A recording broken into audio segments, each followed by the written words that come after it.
I travel for work and my employer allows me to spend up to $100 / day on food.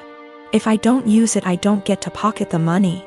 When traveling, I make sure to use the full $100 every day, so I'm eating very well. My wife is upset with me because I get to eat out for every meal at least 2 weeks a month. She says it isn't fair and I should just go to the grocery store and bring back food to my hotel. I've explained to her that it doesn't make sense since I don't get to keep the money if I don't use it. Every evening when I call her, she wants to know exactly what I ate. She can see the credit card statements reimbursed by employer, so she knows how much I spent. She'll see I spent $75 on dinner and start freaking out about how wasteful I am. I take her out for dinner at least 2 times a week when I'm in town, and she goes out several times a week with friends when I'm not in town. This whole thing just seems irrational, and it is really putting a strain on our relationship. I haven't gained any weight and am in great shape. I focus on quality of food much more than quantity. Most hotels have a small gym and / or a pool. I can't buy groceries or gift cards to bring home. It is against policy. I submit pictures of the receipts, so this wouldn't work. I track all my expenses and submit receipts for reimbursement weekly. I float the money for 7 days max. Usually I have around $3,000 to $4,000 in expenses per week, which we can make work without any issues since I pay for all my food, airfare, hotels, and car rentals myself. I collect an enormous amount of points and other perks. These points allow me to go on at least 2 vacations a year with my wife for next to nothing.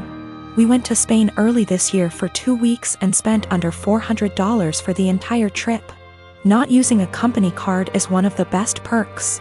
Using a different credit card is not on the table. My wife and I have all our finances together.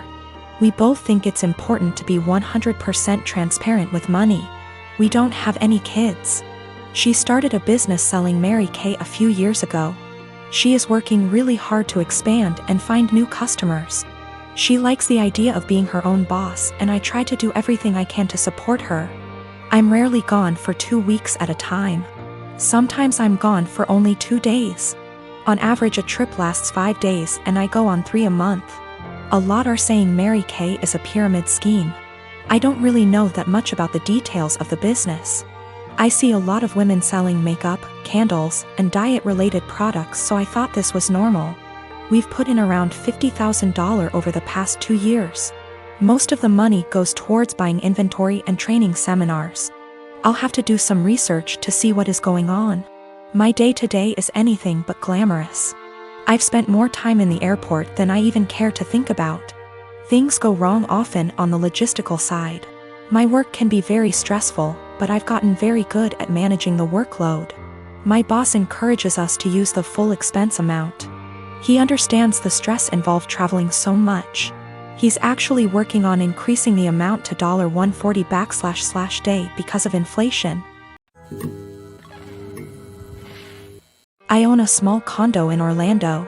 I bought it while working for the Mouse, and my friend Ben lived there with me. Ben's a cook and is rarely home.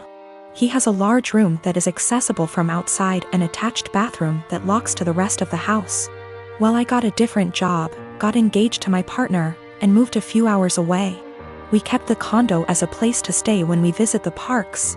And we agreed with Ben that he could continue living there as long as he paid all the utilities and maintained the place. Our friends use it too. They pay a bit for utilities, are told don't bother Ben, and clean before they leave. Between everyone who uses it, we've gotten stuff donated, so it's now a fully stocked vacation home. My immediate family and I have a bad history, but we mended. They've used the condo 3/4x a year. On Monday, Ben got woken up at 2 a.m. by hammering on the main door. My aunt and uncle, their kids, and their grandkids were all there waiting to be let in. I haven't spoken to these people in years after they decided I was the devil's spawn for being gay. They demanded that the caretaker give them the keys. Ben called me. I told him to give them my number, then shut and lock the door and not let them in. My aunt was insistent that my condo was actually owned by my family. It was the family vacation home. And it was against the law to not let them in. I told her no, it was mine, I own it and I let friends and family use it, but I choose who stays there. There was a lot of back and forth and some petty name calling. She said they were here for a week, where were they supposed to go, and I said I don't care. Meanwhile, my partner reported that Ben texted them saying my uncle was attempting to kick in the door. I said, "Tell him to call the police." She hung up on me and Ben said they left. In the morning, I got a phone call from my mom trying to convince me to let them stay. We had an argument during which she admitted that she didn't tell people that I owned the property because she didn't want the rest of our family to know they were in contact with me again. I told her if that's how she wants our relationship to be, then she's no longer welcome. I checked in with Ben and he's okay. Today my aunt sent several texts asking to stay at the house because they hadn't accounted having to pay for a hotel, and they had planned to just buy groceries and use the kitchen. I told her no. She said they were about to be out on the street with their luggage. She called me cruel and heartless and that I was ruining Disney for the kids. That made me hesitate, probably because I worked for the mouse. I know that particular family line has very little money. Yet I find it hard to believe someone would plan a whole vacation without accounting extra funds for it. But the kids are really young. I'm so furious over the homophobia that it feels like a point of pride to deny them access. My graduation ceremony is being held next week. My dad had given me some money in advance to pay for the party. I live mostly with my mom, but they were supposed to be hosting the event together. Dad and I have a rocky relationship. After my parents divorced when I was 4, they split custody of me and he was able to stay a good dad. When I was 10, he met Jane. Jane had 3 kids, twins, and a single kid. They got married when I was 12, but I would say even before that I felt like he prioritized her kids over me a lot. He would cancel plans with me if they wanted to do something and would either do the thing with them or force me to go and say it was even better than our plans, when for me it wasn't. Think going for a hike with me versus taking them to an indoor play area. Or seeing a movie with me versus the kiddie park. One more example is when I was given a ticket for a concert my dad and I both love. He was supposed to buy a ticket to come with me for some father/son time, but actually spent it on his youngest stepkid who wanted their room painted. He told me at the last minute and it hurt. There are other times stuff like this happened. He didn't show up at the hospital when I broke my arm because one stepkid was getting their tonsils out and wanted both him and his wife there. He told my mom over the phone to tell me he was proud of me for being brave and understanding. When I would bring this stuff up to him, he'd tell me it was natural to feel jealous of sharing his attention. That was all he would say. In 2019, he told my mom he would split the cost of a trip I wanted to go on with one of my clubs, because she didn't have the money all by herself. Mom had her half saved. We told my dad he needed to pay. He said bills were tight and it was the twins' birthdays and the money needed to go on something for them. He told me we could do something as a family when the trip happened instead. I told him to forget it. That he was making it clear who was more important and I was going to stay with my mom where I actually mattered. Mom borrowed money to cover the other half of the trip. Dad told me he regretted making me feel less important and we were working on things, and then the graduation money was given about a month ago. Then a week ago he called and told me how one of the stepkids was being bullied, how bad of a time they're having it. And with that money they could help cheer them up for their birthday. I was pissed. I hung up. Then 2 days later I showed up at his doorstep, gave him the money and told him I didn't want to see him or his new family at my graduation, and that he had chosen who was more important, so he better stay out of my life.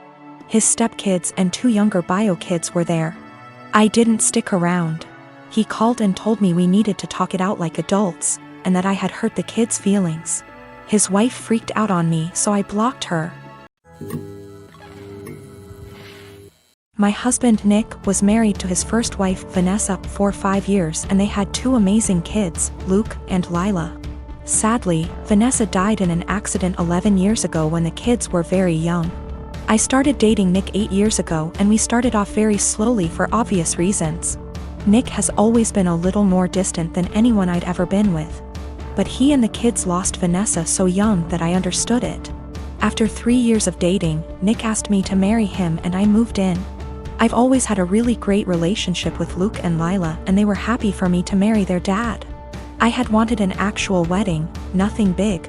But Nick really didn't want one, so we got married at the courthouse with just Luke and Lila present. We had a really fast engagement, but it worked for all of us. I have loved being Luke and Lila's stepmom and officially adopted them after I found out I was pregnant with our son, Casey. The kids have been so great with Casey and help out so much. Nick was wonderful during the pregnancy and had always been a really loving dad and husband. But Nick has been pulling away a lot the last few months. He's been even more distant than usual and working late nights and going away with friends almost every weekend. I've tried talking to him, but he's been impatient with both me and the kids. I found out I was pregnant in June and am now 21 weeks pregnant with a girl. The kids are excited to have a little sister, but Nick just seems so indifferent to everything and everyone. He's been missing soccer games, Lila's birthday, doctor's appointments, etc. Casey is too young to notice, but Luke and Lila are so hurt by their dad's absence. These kids are so good and they lost their mom so young, and I'm infuriated that Nick is ignoring the kids like this. Last week, I finally sat Nick down and told him that he needs to stop disappearing and be more present in our lives. We're going to have another child soon, and before we know it Luke and Lila will be grown up and going to college. After an hour of arguing, he screamed at me that he wished Vanessa was still alive and that I had switched places with her and died instead. He also threw in some awful comments that I need to stop pretending I'm Luke and Lila's real mom and that I'm only half the mom Vanessa was. The final straw was him saying that he never even wanted any kids with me, but did it so I'd keep busy and leave him alone. I'm so beyond hurt right now. I know I'm just his second choice. But I've always tried to honor Vanessa and tell Luke and Lila how lucky they were to have her as their mom. I love all of our kids more than anything, and I'm just so heartbroken. Nick barely pays attention to Casey now and doesn't even acknowledge the pregnancy. He somewhat apologized this weekend and took all 3 kids to lunch, but he won't even look me in the eye. He seems like he wants to talk, but he doesn't say anything, and I'm too upset to even be near him. I'm not sure where to go from here. Honestly, I can't even be around Nick right now, and if there weren't any kids involved, I'd leave and never look back. I'm not sure if he's cheating or the thought of a 4th child is stressing him out. But I'm devastated and not sure how or why I should save this marriage, besides doing it for the kids.